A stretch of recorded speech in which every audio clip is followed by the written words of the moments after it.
This video is a lot like my Facebook friends list. Barbara Wong's not on it.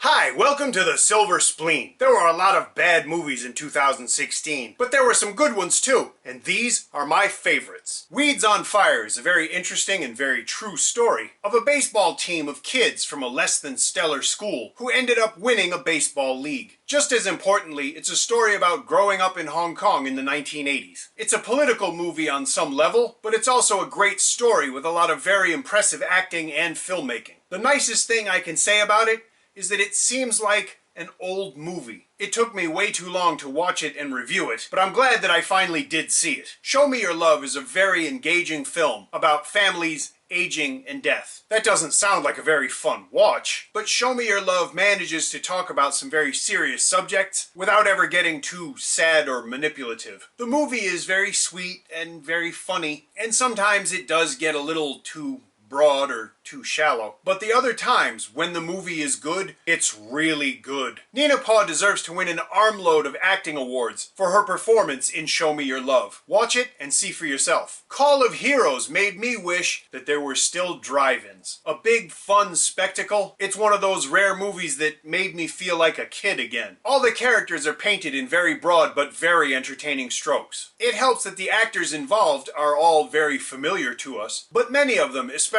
Louis Koo, are playing very different characters than they normally do. There are homages and nods to tons of other movies, and they manage the all too rare achievement of making Call of Heroes better instead of worse. Benny Chan has created a period blockbuster. So many jokes.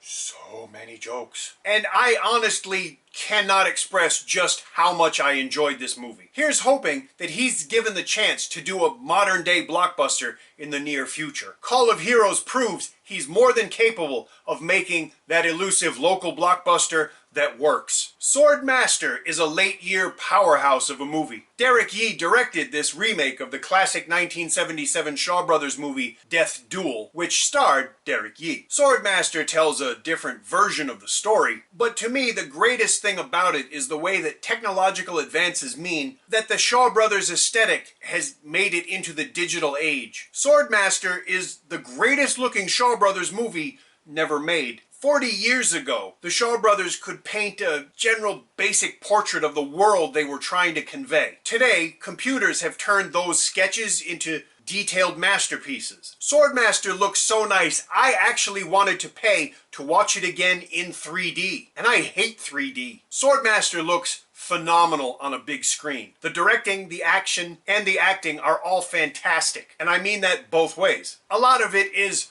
utterly unbelievable in the kind of wuxia tradition, but it's cinematic and it's compelling and it's beautiful and exciting, and you need to see it for yourself. So here we are, my favorite movie of 2016. I'm not saying it's the best movie, I'm just saying it's the one that I like the most. It came out early in the year, and even then I knew it was going to be hard to beat, and I was right. Treviso felt like watching a movie 20 years ago. Produced by Johnny To, Treviso's 3 segments are directed by different young directors, but the overall film feels like something straight out of 1996. It was really remarkable how old this movie felt, and I mean that in a good way, and not just because I'm old. If not for the aging of the actors and the different look between video and film, I think you could probably fool a lot of people into believing that Treviso was some kind of unearthed classic that had been left behind in a vault somewhere. I really enjoyed the performances of the entire cast. The supporting actors were all very watchable, just like they always were in